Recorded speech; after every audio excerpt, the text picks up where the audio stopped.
कल हमने करा था एंथैल्पी ऑफ सॉल्यूशन और हीट ऑफ सॉल्यूशन। ये क्या होती डेफिनेशन? 1 मोल सब्सटेंस को डिसॉल्व करना है कंप्लीटली, एक्वा सॉल्यूशन बन जाना चाहिए। ठीक है ना। जब आप आइडियल सॉल्यूशन बनाओगे उसमें डेल्टा एच वैल्यू क्या आएगी? 0। ये आप अगले अगले साल कर लोगे, डेल्टा एच इक्वल टू 0 और आइडियल सॉल्यूशन।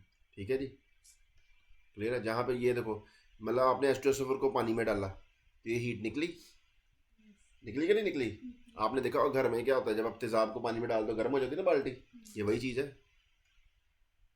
ठीक है जी। KCl को पानी में डाला, ठंडा हो गया।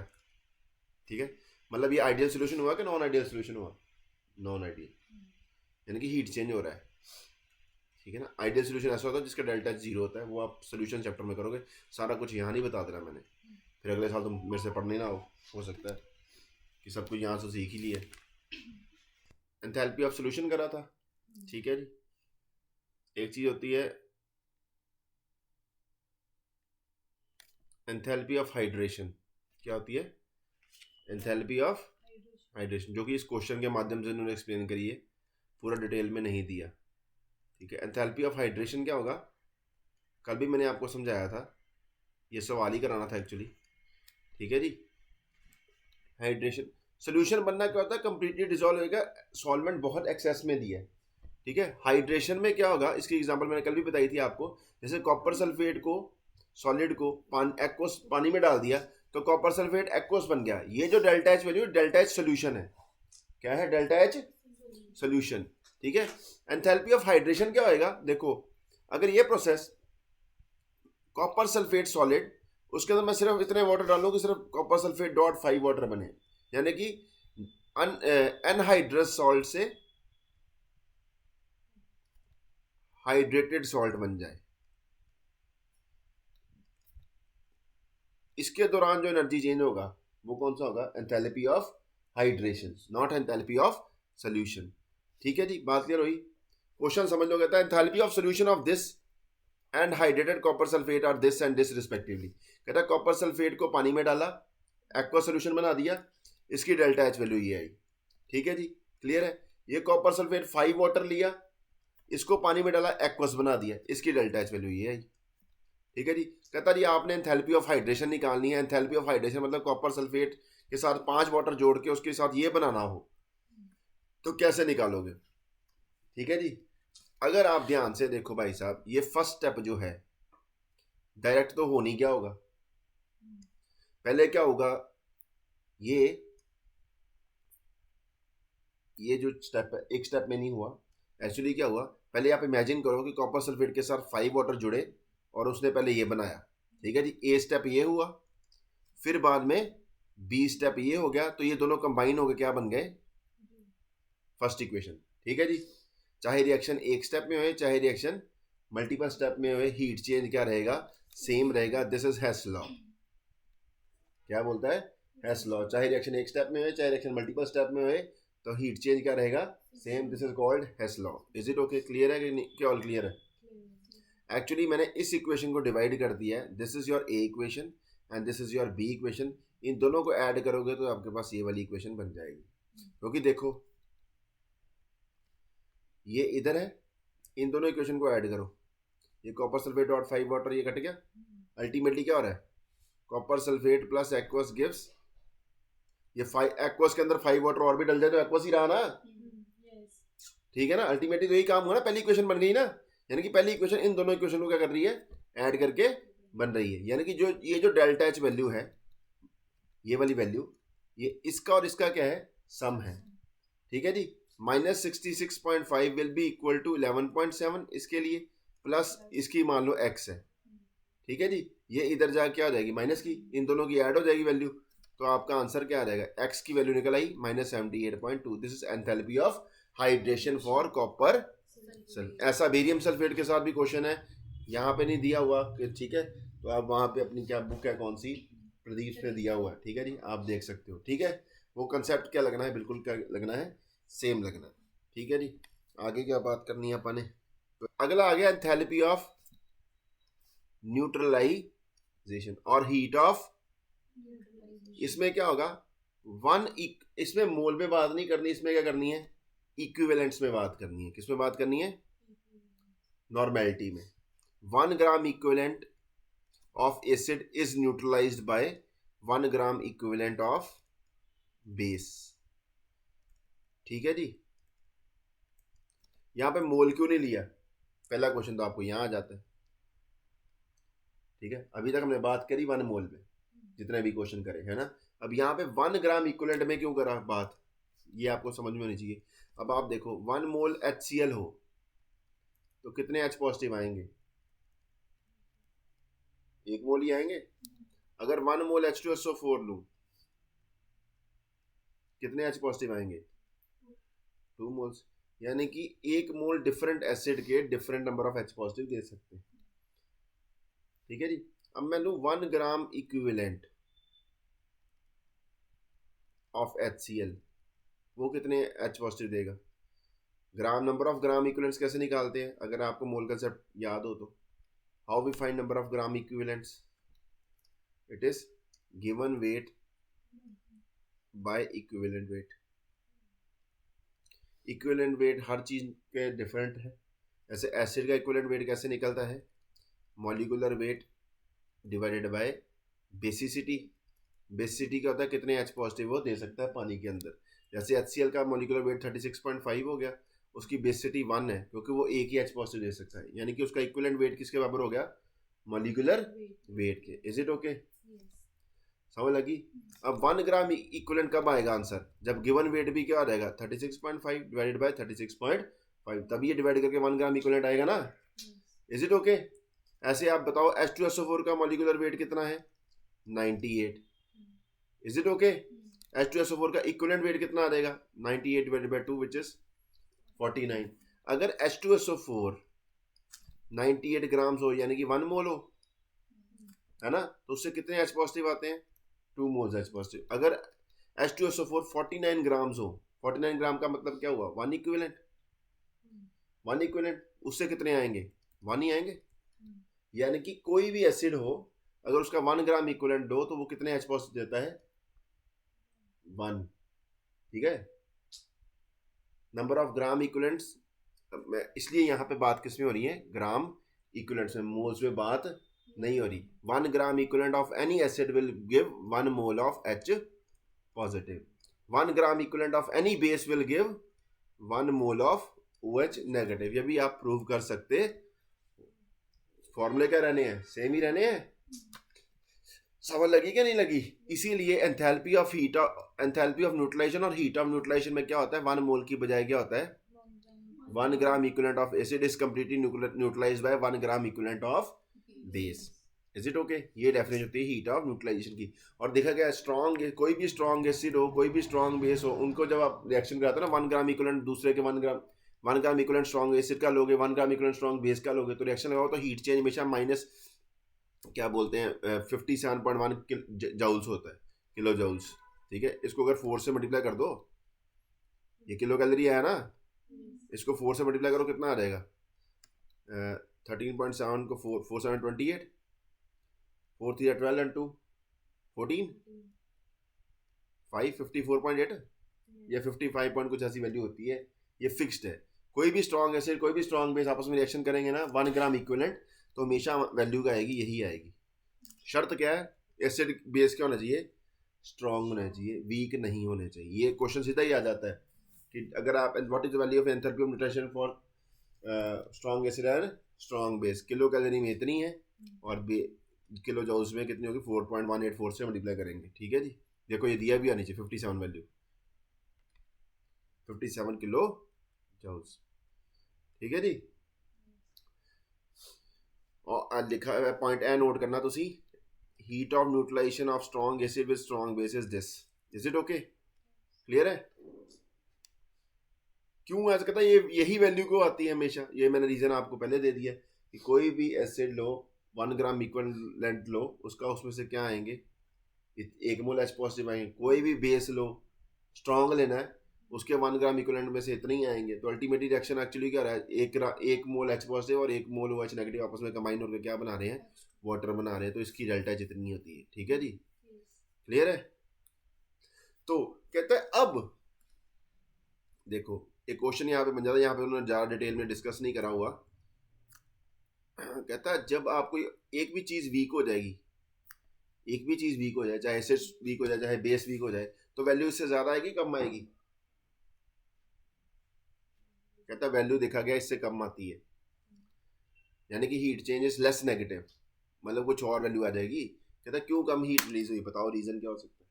वो कम OH देगा 1 ग्राम इक्विवेलेंट। कम OH देगा, यानी कि अगर आप निकालनी तो आपने है ही ना, जितना डिफरेंस होता है ना, जितना भी आपका मान लो जो वैल्यू कम आया है, वो डिफरेंस होता है, वो किसके बराबर होता है? वो आपका जो वीक वीक चीज होती है ना, उसको तोड़ने में उतनी हीट लग जाती है। अगर बेस वीक है तो उसमें से OH निकालने में उतनी हीट अंदर चले जाती है, एब्जॉर्ब हो जाती है एनर्जी। अगर एसिड वीक है तो उसको तोड़ने में उतनी एनर्जी लग जाती है जितना की वैल्यू स्ट्रॉन्ग के लिए है, और जितना तुम्हारा आर है उसका जो डिफरेंस होगा वो तुम्हारा क्या है? Enthalpy of dissociation of weak acid and weak base. ठीक है जी, जितना भी डिफरेंस होएगा, ठीक है, इसकी वैल्यू होती है कुछ अलग अलग। ये भी आपको थोड़ा सा क्या करना है, याद करनी है वैल्यू। जैसे मेरे को याद है कि एसिटिक एसिड के लिए मतलब 2.1 पर कितनी 1.5 इतनी कुछ होती है।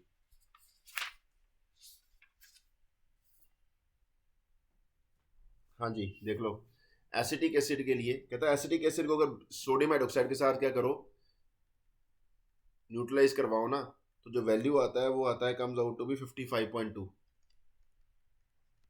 अगर HCl के साथ करते तो क्या आती? 57। इन दोनों का डिफरेंस कितना हो गया? 1.9। This is 1.9 is the enthalpy of dissociation of acetic acid. Clear है जी, समझ लगी? ऐसे अगर अमोनियम हाइड्रोक्साइड लोगे तो जो वैल्यू आती है वो आती है, इट कम्स आउट टू 51.5। कितनी आती है?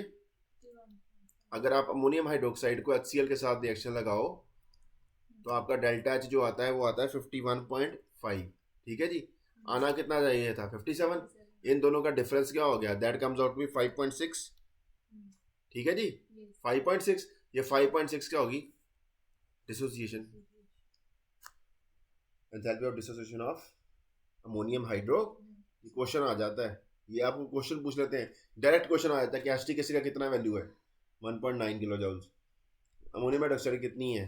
5.6। ये दो आपको याद होनी चाहिए। और स्ट्रॉन्ग, कोई भी स्ट्रॉन्ग एसिड है या बेस है उसकी भी वैल्यू याद होनी चाहिए कितना है। ठीक है जी, उसके बाद क्वेश्चन आपके चलते रहते हैं इजी इजी। ओके जी, आगे ये आ जाती है। अभी तक तो हमने बोला रिएक्शंस की बात करी है ना, अब हम बात करें अगला फेस ट्रांजिशन हो जाए। जब एक फेस से दूसरे फेस में जाएगा तभी तो हीट चेंज होता है ना, होता कि नहीं? सबसे पहले क्या गया? Enthalpy of fusion. कितना हीट चेंज लगा? 1 मोल ऑफ फ्यूजन क्या होता है? Melting. Solid is completely melt at its melting point. कोई भी सॉलिड कहाँ पे मेल्ट करता है? Melting point. ठीक है जी, अब ये क्या है? आपको लेटेंट हीट ऑफ फ्यूजन पता है ना? लेटेंट हीट ऑफ फ्यूजन क्या होती है? हीट अब्सॉर्ब पर ग्राम।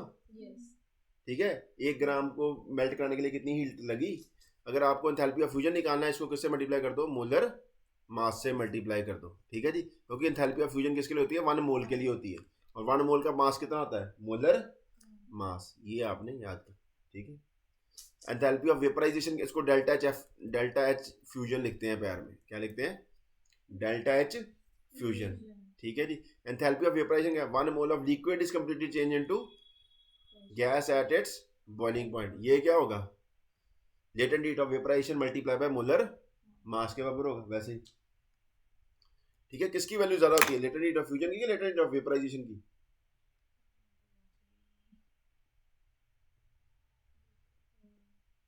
लेटेंट हीट ऑफ फ्यूजन की वैल्यू ज्यादा आएगी। देख के वो नहीं लग रहा, क्योंकि जब स्टार्टिंग में रैंडमनेस आती है ना, वहां पे एनर्जी क्या लगती है? ज्यादा लगती है, उसके बाद एनर्जी कम लगती है। ठीक है, ये देखा गया। Enthalpy of sublimation. Enthalpy of sublimation क्या होता है? 1 मोल सब्सटेंस को सीधा सॉलिड से किस में कन्वर्ट कर देना है? गैस में, at particular temperature, not melting point, not boiling point. क्योंकि मेल्ट करने से पहले क्या हो जाना चाहिए?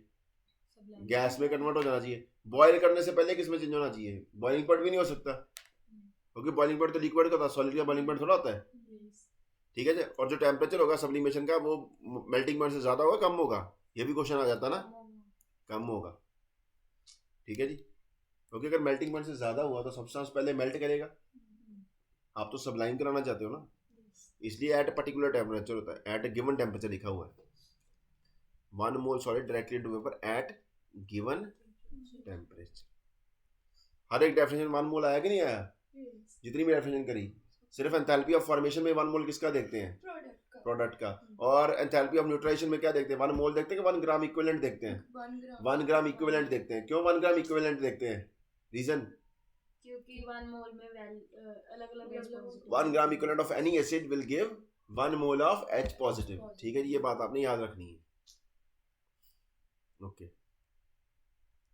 हीट ऑफ एटमाइजेशन, एटमाइजेशन का मतलब क्या हुआ, एटम बनाए, कोई चीज थी जैसे ये है, उसके 1 मोल को यहां पे लेना, 1 मोल ऑफ सब्सटेंस को तोड़ के क्या बना दिए गए, एटम बना दिए गैसियस अवस्था में। एटम किस अवस्था में होना चाहिए, गैसियस अवस्था में। ठीक है जी, ये पढ़ना है ध्यान से, इधर स्टेट गैस होनी चाहिए।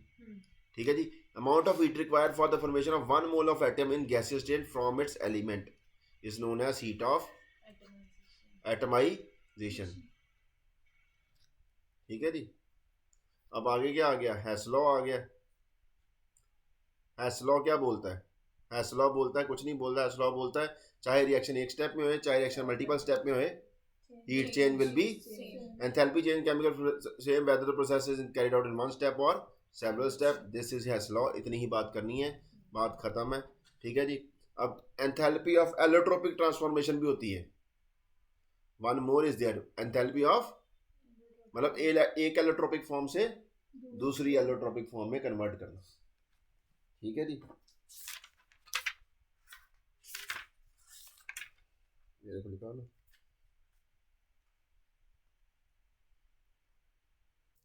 देख लो, 1 more is there which is enthalpy of allotropic transformation, मतलब which is 1 mole of substance is converted from its one allotropic form to another। यहाँ पे दी नहीं, that is enthalpy of allotropic transformation।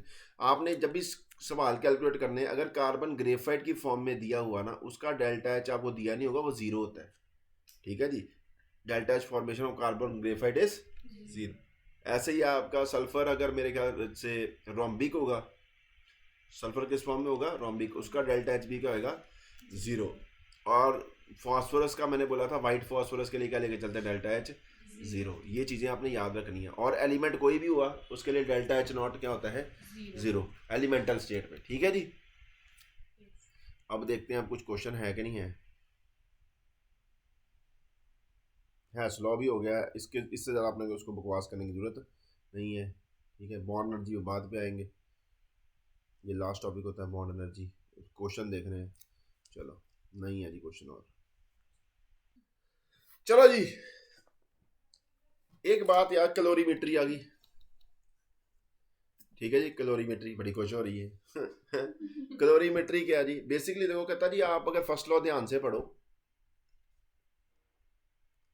First law को अगर ध्यान से अगर आपको समझ में आया हो तो वो क्या बोलता है, Q is equal to delta U plus W।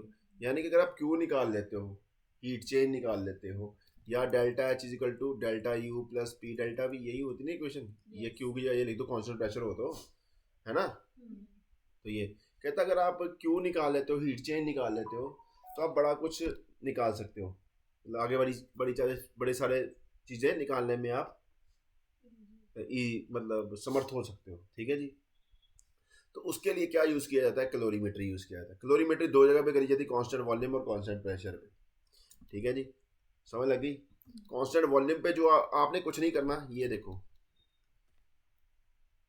Formula आपने करा हुआ है, Q is equal to MC delta T। ठीक है जी, C delta T MC delta T, कुछ भी कर लो। ठीक है जी, MC कब लिखेंगे, जब स्पेसिफिक हीट होगी, C कब लिखेंगे, जब हीट कैपेसिटी होगी। समझ लग गई, और कोई फॉर्मूले में कोई चेंज नहीं है। ठीक है जी, कुछ नहीं करना। देखो कहता जी, अगर देखो कैसे नोट करो कितनी हीट चेंज हुई, कहता जी Q by delta T equal to C होता है। ठीक है, अब कहता है आपने ये बॉम्ब, ये कांस्टेंट वॉल्यूम के लिए ये आपने बॉम्ब कैलोरीमीटर लिया, ये बार वेसल है। ठीक है, इसके बाहर हीट नहीं जाएगी, ये क्या रखा हुआ है, ये जो तुम्हारा इसमें रिएक्शन हो रहा है, तो ये बाहर एक उसने थर्मोस्टेट रखा हुआ है। क्या रखा हुआ है? थर्मोस्टेट, जहाँ पे टेम्परेचर, ये वाटर है, जो भी हीट जाएगी यहीं पे जाएगी, इन दोनों के बीच में हीट एक्सचेंज होगा। ठीक है जी, चेंज इन टेम्परेचर देख लो, समझ लगी? तो यहाँ से आप, अगर आपको हीट कैपेसिटी पता हो इस चीज़ की, तो can you find Q? Formula पता ना? अगर आप टेम्परेचर का चेंज देख लो, हीट कैपेसिटी इस पूरी चीज़ की पता हो, सी पता हो, कैन यू फाइंड क्यू? ये कितना क्यू है? This is calorimeter. ठीक है जी। इसमें करना क्या है, जो भी आपको नोन, पहले आपने करना, पहले आपको क्या करना पड़ेगा, सी निकालना पड़ेगा। क्या निकालना पड़ेगा? दो बारी एक्सपेरिमेंट करते हैं इसमें। क्या करते हैं? दो बारी एक्सपेरिमेंट करते हैं। आपको सी पता नहीं है ना, सी कांस्टेंट है जो कि इस पूरे चीज़ के लिए, इस वेसल के लिए, ये वाटर, ये थर्मामीटर, सबको इंक्लूड करके, बीकर, ये सबको इंक्लूड करके सी है। ठीक है जी, heat capacity of the apparatus. ठीक है जी, पूरा बोल सकते हो। ठीक है जी। तो अब कहता जी क्या करोगे, पहले आप यहाँ पे ये जो कप है, ये कप रखा हुआ है, इसमें इलेक्ट्रिक वायर जा रही है। ठीक है जी। अब यहाँ पे आपने सैंपल कप जिसको बोलते हैं, देखो इसके 5 तो नहीं बज गए? एक मिनट, हेलो यार, बहुत करते हैं मैं कहीं। हाँ भी देखो, अब यहाँ पे आके तुमने कोई ऐसा कंपाउंड रखना है जिसका मास आपको पता होगा, नॉन अमाउंट ऑफ कोई सब्सटेंस देना है जिसका आपको क्यू पता होगा। जिसका क्या पता होगा? क्यू पता होगा। ठीक है जी, कितने मास से इतनी क्यू निकलती है। ठीक है जी, यहाँ पे हम भी आ सकता है ना नीचे, तो ये स्पेसिफिक हीट हो जाएगी यहाँ से। क्लियर है? इतने मास से इतना क्यू निकलता है। ठीक है जी, तो आप यहाँ से डेल्टा टी देख के आप एस निकाल सकते हो। ठीक है, स्पेसिफिक हीट है। क्लियर है जी? तो अगर आप उसको एम को एस से मल्टीप्लाई कर दो तो क्या वैल्यू आ जाएगी? सी आ जाएगी। समझ लग गई है? क्लियर है? ये आपने अपना कांस्टेंट निकाल लिया जो आपको चाहिए था, अननोन कांस्टेंट। अब क्या करोगे, अब दूसरी बार आपने इस सैंपल कप में वो चीज भरनी है जिसका आपको क्यू निकालना है। जिसका आपको क्यू आपको पता नहीं है, आपने नॉन उसका वेट ले लिया, अब इतना वेट मैंने डाला है, इसको जलाऊंगा, इतना टेम्परेचर चेंज हो गया, तो मेरे को देखना क्यू कितना निकलेगा। अगर आपने सी पहले वाले एक्सपेरिमेंट से निकाला होगा, क्योंकि ये बाकी सारा अपरेटस क्या रहा है, सेम टू सेम, वो चेंज नहीं होगा। ये चीज तो कांस्टेंट रहेगी ना, चेंज क्या हुआ, वही चीज, सब्सटेंस चेंज हुआ ना। ठीक है जी, तो दिस इज कॉल्ड, ठीक है, this is the concept of calorimetry. अब ये आप दो जगह पे कर सकते हो, एक कांस्टेंट वॉल्यूम पे कर सकते हो, एक क्या कर सकते हो, कांस्टेंट प्रेशर। ये जो स्ट्रक्चर बना हुआ है ये कांस्टेंट वॉल्यूम पे बना हुआ है, क्योंकि बॉम्ब कैलोरीमीटर ये क्या बोलेगा, एक्सपैंड नहीं करेगा। समझ लगी? वॉल्यूम चेंज नहीं ना होगा यहाँ पे। ठीक है, तो यहाँ पे आपको पता है, आपने पढ़ा कांस्टेंट वॉल्यूम पे जो हीट, जो क्यूवी किसके बराबर होता है, डेल्टा यू के। यानी कि अगर आपने यहाँ से क्यू फाइंड कर लिया, you can find, you have found change in internal energy. Is it okay? Clear है कि नहीं क्लियर? इसका बेसिक फंडा पता लग गया है। अब इसके अंदर जो थ्योरी है वो यहाँ पे बकवास मारी हुई है उसने। ठीक है जी। और स्पेसिफिक हीट कांस्टेंट प्रेशर और कांस्टेंट टेम्परेचर के लिए दोनों के लिए सेम होती है ना? हैं? क्वेश्चन था ना एक, बोलो तो ना।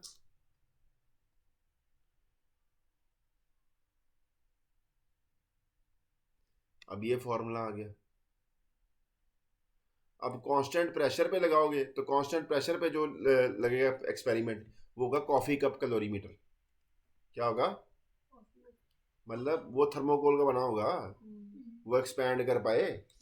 ठीक है जी, जो ये कांस्टेंट प्रेशर कैलोरीमेट्री है, देखो कॉफी कप का नहीं बना हुआ, ये देखो बना होगा नहीं, क्योंकि ये एक्सपैंड कर पाएगा, ये थर्मोकोल का बना होता है।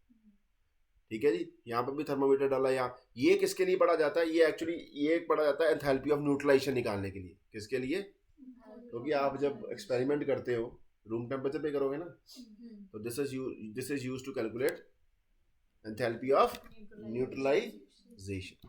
Is it okay? क्लियर है?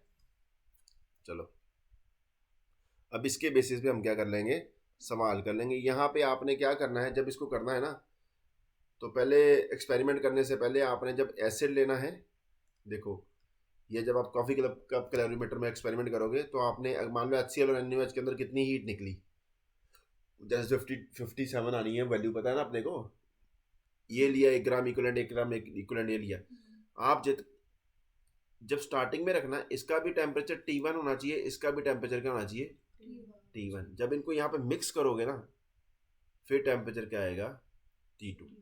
ये पूरे ऑपरेटर्स का स्टार्टिंग में टेम्परेचर क्या होना चाहिए, T1। ये आपने नोट करना है। This is how you perform this experiment, enthalpy of neutralisation. ठीक है जी। अब यही बात थी कि हम जब यहाँ पे कर रहे थे सवाल एंथैल्पी ऑफ न्यूट्रलाइजेशन के बाद, समझ लग गई है, कंसेप्ट बेसिक समझ लग गया कि नहीं लग गया, यही है और कुछ नहीं है। Determination of heat, enthalpy of neutralisation. अब यहाँ पे क्या करा हुआ है, determination of heat of neutralisation. ये कॉफी कप कैलोरीमीटर जैसा ही है, ये कांस्टेंट प्रेशर पे हो रहा है। किस पे हो रहा है, यहाँ पे जो हीट चेंज आएगा वो किसके बराबर होगा, किसके बराबर होगा जी, डेल्टा H। कांस्टेंट प्रेशर पे जो heat QP is equal to delta H। ठीक है जी। The heat of neutralization of an acid or base can be easily determined with the help of polythene or polystyrene bottle. Bottle is fitted with a rubber cork through which thermometer and stirrer are fitted as shown in the figure. 100 ml of each of acid and alkali of equal molarity. नहीं बोला था ना, molarity क्या होना चाहिए, same. Molarity normality, molarity नहीं normality, 1 equal उसमें बात होनी है ना, are taken in separate bottles. The temperature of each solution is regularly recorded. पहले ही उनकी when constant temperature is attained, the alkali solution is added to the acid. जब temperature acid का और बेस का बराबर हो जाए फिर आपने मिक्स, यही बोला था मैंने स्टार्टिंग में कि एक्सपेरिमेंट की शुरुआत से वो टेम्परेचर क्या होना चाहिए, सेम होने चाहिए। और उनको जब ऐड करना है, क्विकली ऐड करना है, जल्दी से मिक्स कर देना है, और फिर देखना फिर उसको टेम्परेचर को राइज करने देना है। जितना भी टेम्परेचर चेंज आया T1 से T2, आपने T2 माइनस T1 फाइंड कर लेना। समझ लग गई है, ये इसकी बेसिक रिक्वायरमेंट है कि ऐसे परफॉर्म करते हैं एक्सपेरिमेंट। ठीक है जी। अब ये देखो, suppose the initial temperature of acid and base is, यही बकवास करी थी मैंने। ठीक है जी। Final temperature of solution after mixing is T2। Rise in temperature find करना था आपने, क्योंकि Q is equal to MC delta T लगाना ना फॉर्मूला आपने। Is it okay? अब ये देखो, the heat capacity of bottle में भी निगलेक्टेड, उसके ऊपर बात नहीं करनी हमने, इसके यही मान के the specific heat capacity of the solution is assumed to be same as that of the water, assumption। ठीक है जी। अब क्या लगाएंगे, हीट चेंज क्या होगा, mass of solution into specific heat into delta T, Q is equal to MS delta T। Mass of solution क्या हो जाएगा, mass of acid plus mass of base. मान लो 100 ग्राम लिया गया था, तो टोटल मास कितना हो जाएगा, 200 ग्राम हो जाएगा। ठीक है जी, समझ लगी नहीं? अब ये देखो, this is heat change in the reaction. जो यहां पे निकलेगा ये कितना आया, जब आपने 100 ml मिक्स करा था। ठीक है ना। एंथैल्पी ऑफ न्यूट्रलाइजेशन क्या होता है, किसके लिए, 1 ग्राम इक्विवेलेंट के लिए। ठीक है जी। 1 नॉर्मल सॉल्यूशन के लिए, किसके लिए, 1 normal acid is neutralised by 1 normal base. यानी कि 1 नॉर्मल की डेफिनेशन क्या होती है, 1 ग्राम इक्विवेलेंट पर लीटर। आपने 100 ml सॉल्यूशन लिया था, Q हीट निकली है 100 ml से, कितनी हीट निकली Q, 1000 ml से कितनी निकलेगी, Q by 100 into 1000। Is it okay? ये x क्या है, नॉर्मेलिटी है, ये x क्या है, नॉर्मेलिटी है। ठीक है जी, समझ लगी? ये गिवन नॉर्मेलिटी वाला सॉल्यूशन ना कहता जी, x ग्राम आपने लिया, x नॉर्मल सॉल्यूशन लिया 100 ml, उससे हीट निकली Q, 1 नॉर्मल से कितनी निकलेगी, Q बाय 100 इंटू, ये नीचे x ही आ जाएगा ना। ठीक है जी। यस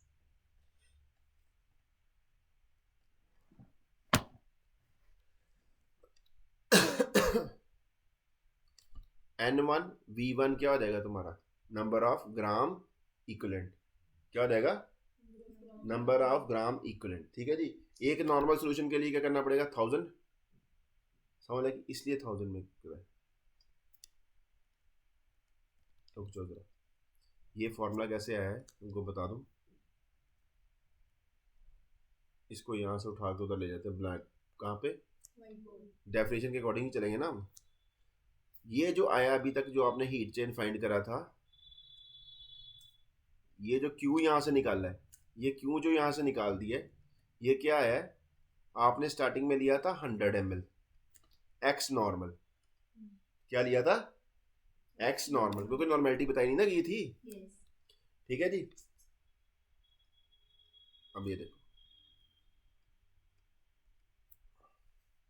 अब ये फॉर्मूला ऐसे कैसे बना, वाई द एंथैल्पी ऑफ ये, इसको यहां से उठा के कहां पे ले जाते हैं अपन, व्हाइट बोर्ड पे।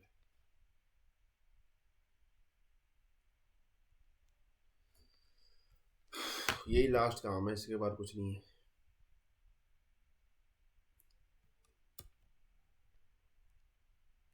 ये देखो, देखो ये जो हीट चेन निकला था वो तो उसके लिए निकला था जो भी आपका गिवन मास था सॉल्यूशन का। ठीक है जी, निकाल दिया आपने। ये क्यू था, this is not equal to enthalpy of neutralisation. Why, क्योंकि एंथैल्पी ऑफ न्यूट्रलाइजेशन क्या बोलती है, 1 ग्राम इक्विवेलेंट के लिए, किसके लिए, given normality, given normality into volume इन ml, वो क्या देता है, मिलीग्राम इक्विवेलेंट्स, मिलीग्राम इक्विवेलेंट्स। ठीक है जी, ठीक है। तो x 100 मिलीग्राम इक्विवेलेंट, समझ लग गई है। अब आपको क्या पता चल रहा है, कहता है, बोलता है x मिलीग्राम, x सॉरी, ये फॉर्मूला कैसा है, यहाँ पे जाना अपन, x मिलीग्राम 100 इंटू एक्स कर लेते हैं, 100 इंटू एक्स मिलीग्राम इक्विवेलेंट कितनी हीट दे रहे हैं, क्यू हीट दे रहे हैं। ठीक है, 1 ग्राम 100 मिलीग्राम इक्विवेलेंट की पहली बात रुक जाओ, यहां पे देखो, लिख 100 मिलीग्राम इक्विवेलेंट, एम इज मिली। ठीक है जी। अब मिली को अगर ग्राम में चेंज करना हो, डिवाइडेड बाय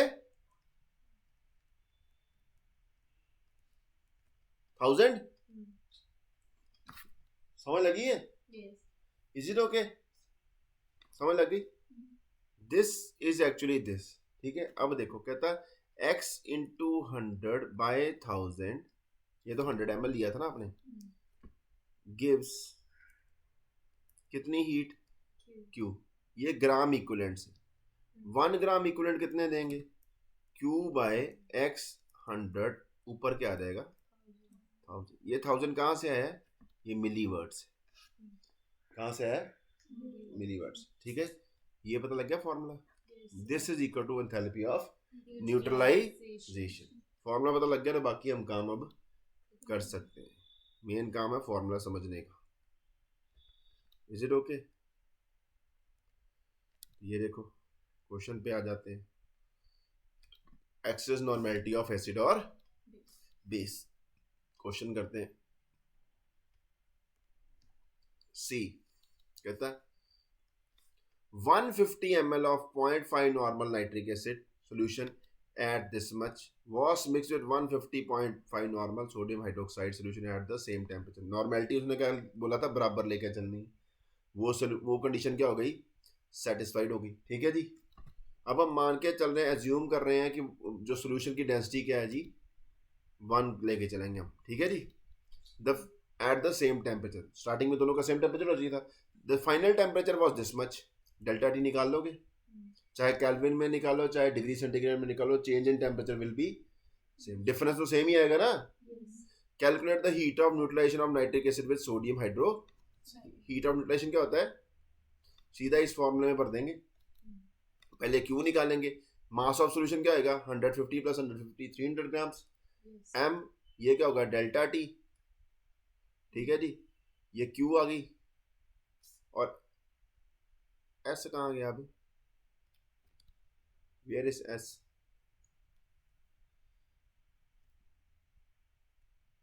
ये तुम्हारी क्या आ गई है Q M S delta. S मान लो वाटर है ना, वाटर की वैल्यू क्या होती है 1 ही होती है, ठीक है जी, क्लियर है। तो ये हो गया एम एस डेल्टा टी करके। अब तुम्हारा क्या आ जाएगा, क्या बोलते हैं, हीट ऑफ न्यूट्रेशन निकालनी है। वो कैसे निकलेगी, क्यू यहाँ पे ये क्या है तुम्हारा 0.5 into given volume milligram equivalent, ये 1000 से डिवाइड किया, क्यों, क्योंकि उसको किसमें चेंज कर दें ग्राम इक्विवेलेंट। तो तुम्हारा आंसर ये आ गया। क्लियर है कि नहीं क्लियर, ठीक है जी, क्लियर है, ठीक है काका जी। तो ये formula M S delta T है एक्चुअली। एस की वैल्यू उसने कैलोरी में भरी, कितनी आई है 1 कैलोरी, ठीक है जी। तो ये क्वेश्चन हो गया। तो एंथैल्पी ऑफ न्यूट्रलाइजेशन के लिए कौन सा, यहाँ पे मान के चलना है कि सोल्यूशन की जो है वो क्या है, जो स्पेसिफिक हीट है वो सोल्यूशन की इसके बराबर वाटर के बराबर है, ठीक है जी। What whenever acid neutralised by the net reaction is this, यही होता है। कैलकुलेट हीट इवॉल्व व्हेन 0.05 एस neutralised by 0.5 moles of NaOH, ठीक है जी, निकाल लोगे। ये कितने से निकलती है, 1 mole of H positive is neutralised by 1 mole of OH, क्योंकि 1 ग्राम इक्विवेलेंट कोई भी एसिड हो बेस हो क्या देता है 1 mole of H positive 1 mole of OH negative. अब उसने क्या बोल दिया 0.05 से 0.5 इसका मिक्स करा है, 0.5 इसका मिक्स करा है, यानी कि रिएक्शन कितने मोल्स की हुई है 0.5 की। 1 मोल से इतनी निकलती है, 0.5 से कितनी निकलती, निकाल लोगे, निकाल लोगे कि नहीं, इसकी आधी हो जाएगी। 0.5 mole is neutralised with this much, यहां से अब कितना नहीं 0.3, क्यों, ये 0.2 इसके क्या है एक्स्ट्रा है। न्यूट्रलाइजेशन तो इतने मोल्स की होनी है ना, इसने भी एक H देना, उसने भी एक OH देना है, क्लियर है जी, समझ लगी। अब ये 100 ml of this is neutralised with 100 this much of this. अब ये एक्चुअली क्या है, इसको पहले आप मल्टीप्लाई करोगे किसके साथ, M1 V1 करोगे, इसको करोगे M2 V2।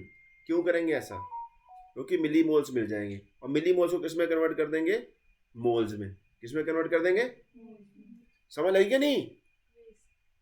बराबर वाले मोल कैंसिल हो जाएंगे, उतना ही जितने मोल कैंसिल होते होंगे ना उससे डिवाइड करना है इसको।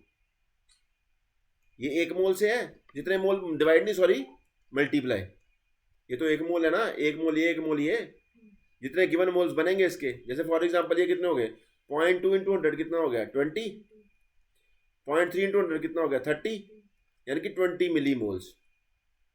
रिएक्शन कितने मिली मोल्स की होगी 10 मिली मोल इसके क्या है एक्स्ट्रा है। 20 मिली मोल्स को कन्वर्ट करना मोल्स में 20 इंटू 10⁻³ मोल्स हो गए, यानी कि 57.1 किलो जॉल किससे मल्टीप्लाई करना है 20 10⁻³ से। ये देख लो सीधा ही क्वेश्चन पे जाके ऐसा कर भी रहा है कि हम बकवास कर रहे हैं। कहाँ है थर्ड सवाल है, कहाँ है,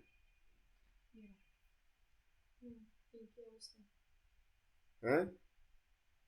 यही मतलब हुआ 20 10⁻³ ये मतलब हुआ कि नहीं, ठीक है बात खत्म। बस वो समझाने में देर लगती है। अब ये देखो इतना मोल ये इतना मोल, अब ये तो हो गया 600 इंटू 0.1, ये कितना हो गया 60। ये 0.2 इंटू 2 पहले करेंगे क्योंकि ये मोल्स में बात की गई है, ये मोलैरिटी है ना, तो ये क्या होगा कितने मोल्स H2O हो गए 0.4 हो गए, क्योंकि 1 मोल इसका कितने देगा, 1 मोल इसका 2H पॉजिटिव देगा, 0.2 मोल कितने देगा 0.4। मोलैरिटी की डेफिनेशन पता ना तेरे को, what is molarity, moles per litre, ठीक है जी। अगर 0.2 मोल इसका 0.2 M का मतलब क्या हुआ, what is the meaning of this thing, ये क्या सिग्निफाई करता है बताओ, बता निशिता 0.02 M का मतलब क्या हुआ, 0.2 M का 0.2 मोल्स है, एक वॉल्यूम कितना है 1 लीटर। ये इतनी चीज इतनी इंफॉर्मेशन दे देती है, समझ लग गई है, समझ लगी। जैसे किसी चीज की डेंसिटी 2 हुई, ग्राम पर ml, इसका मतलब उसका 1 ml में 2 ग्राम डिजोल्व है, यही हुई डेंसिटी। अब ये मैंने बोला था हमने बात करनी होती है इक्विवेलेंट्स में, ये बात कर रहा है किसमें, मोल्स में। अब ये 0.2 मोल H2SO4 कितने देंगे, एक्चुअली इसका मतलब क्या हुआ, 0.4 H पॉजिटिव हो गए। 0.4 को इससे मल्टीप्लाई करना 400 से, तो क्या मतलब हो गया इसका, कितना हो गया, चले 4 into 4 160, कितना हो गया 160। 160 में से क्या चले गए, 60 चले गए, तो 60 से मल्टीप्लाई करा होगा, 60 मिली मोल, 60 इंटू 10⁻3, यानी कि इसका मतलब क्या हो गया 0.06 से, 0.06 से मल्टीप्लाई करना है 57.1 को, जो आंसर आएगा वो वही होएगा। क्या करा उसने, समझ लगी है। ये डेफिनेशन अगर क्लियर हो गई, एंथैल्पी ऑफ न्यूट्रलाइजेशन में हम 1 मोल H पॉजिटिव को 1 मोल OH नेगेटिव से देखते हैं, समझ लग गई है, क्लियर है कि नहीं क्लियर है। चलो फिर वेरी गुड, शाबाश, चीते बन गया। तो अब अगला देखो, बकवास मारी हुई है।